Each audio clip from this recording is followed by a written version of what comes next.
नमस्कार, good morning, शब्बा खैर। Famous news 24 में आपका स्वागत है। मैं भूमिका शर्मा। नजर डालते हैं आज की हेडलाइंस पर। घाटे की भरपाई के लिए 12 रुपये बढ़ाने होंगे पेट्रोल डीजल के दाम। फिरकी के जादूगर सेनमोन नहीं रहे। मथुरा को हराकर लखनऊ की टीम पहुंची सेमीफाइनल में। 29 डिग्री पर होने पर लगी दिक्कत। पोखरण में वायुसेना करेगी सबसे बड़ा अभ्यास। रूस में फेसबुक ट्विटर पर प्रतिबंध। माइक्रोसॉफ्ट रोकेगा उत्पादों की बिक्री। रूस ने कहा फर्जी खबर लिखने पर होगी जेल। यूट्यूब पर जीपीटी में 6800 करोड़ का योगदान। ऑस्ट्रेलियाई विकेट कीपर रॉड मॉस का 74 साल की उम्र में निधन हो गया।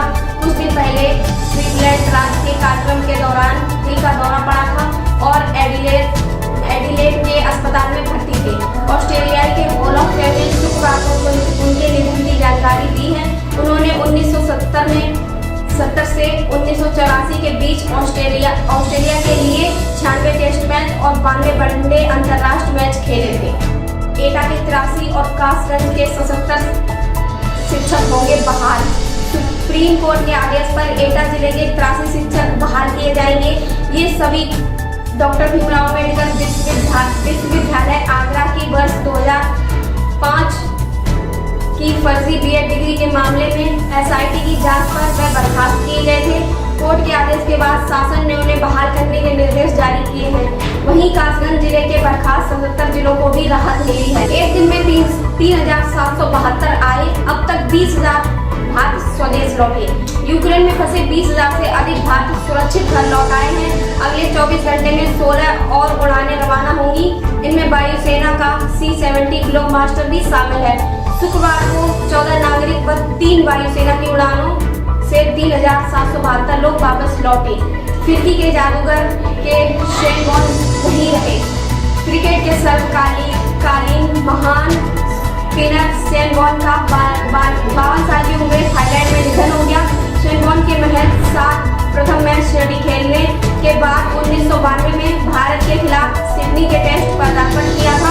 उन्होंने 145 टेस्ट मैचों में 708 विकेट लिए। युद्ध अपराधों की जांच के लिए आईसीसी की टीम यूक्रेन रवाना हुई। बाबूराम महाविद्यालय में शुरू हुआ स्काउट गाइड प्रशिक्षण। स्थानीय बाबूराम डिग्री कॉलेज परिसर में बीएड छात्रों के स्काउट गाइड कैंप का शुक्रवार को शुभारंभ हो गया। इस मौके पर प्रधानाचार्य डॉक्टर अनिल यादव ने स्काउट गाइड ध्वजारोहण किया। शिविर के प्रथम दिन प्रशिक्षक रामपाल गिरी ने स्काउट गाइड के इतिहास पर प्रकाश डाला। कुसुम चौहान ने स्काउट गाइड के आधारभूत सिद्धांतों के बारे में बताया। संजीव कपूर बने जेट एयरवेज के सीईओ। मुंबई विमान कंपनी जेट एयरवेज ने संजीव कपूर को आईसीओ बनाया है। जलान कैलरो कंसोर्टियम के प्रमुख साझेदार मुरारीलाल जालान ने कहा सीईओ के रूप में संजीव का साथ पाने से भरोसा है कि कंपनी अपनी कोई प्रतिष्ठा फिर हासिल करेगी। वर्षीय आर प्रिया बनी चेन्नई की सबसे युवा मेयर। तमिलनाडु की सत्ताधारी पार्टी डीएम और प्रिया ने शुक्रवार को चेन्नई की मेयर के पद की शपथ ली। परमाणु प्लांट पर रूस का कब्जा। रूसी सैनिकों ने शुक्रवार यूरोप के सबसे बड़े परमाणु संयंत्र पर कब्जा कर लिया और घंटों बमबारी की। इससे प्लांट में आग लग गई और यूक्रेन के 3 सैनिकों की मौत हो गई। परमाणु प्लांट में आग लगने की खबर से पूरी दुनिया में दहशत आ गई है, क्योंकि अगर रेडिएशन के स्तर में बढ़ोतरी होती तो पूरा यूरोप इसकी चपेट में आ जाता। हालांकि काफी मशक्कत के बाद आग बुझा दी गई। एनेहोर्दा शहर में स्थित जोपोरिजिया संयंत्र में आग लगी थी, लेकिन रिएक्टर को नुकसान नहीं पहुंचा है। यहाँ 6 रिएक्टर हैं, जिनसे 1/4 यूक्रेन को ऊर्जा की आपूर्ति होती है।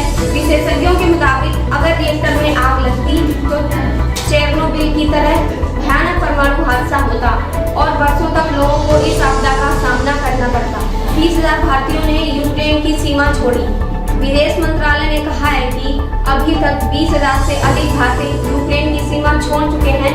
मंत्रालय के प्रवक्ता अरिंदम बागची ने कहा 300 भारतीय खार्किव में और 700 पुणे में फंसे हुए, वे भी जल्द निकाले जाएंगे। पुतिन ने कहा कि पड़ोसी देशों के खिलाफ इरादा गलत नहीं। रूस के राष्ट्रपति पुतिन ने शुक्रवार को कहा कि इस पर रूस और प्रतिबंध लगाकर स्थिति को खराब न करें और उन्होंने दावा किया है कि उनका पड़ोसी देशों के खिलाफ कोई भी गलत इरादा नहीं है। सोने चांदी के उछाल में सराफा कारोबार पर छाई मंदी। रूस यूक्रेन के बीच चल रहे विध्वंसन के कारण सराफा कारोबारियों की मुश्किलें लगातार बनी हुई हैं। सोना एवं चांदी के भाव में अब तक स्थिरता बनी हुई है। इसी के साथ हमारे समाचार समाप्त होते हैं। नमस्कार।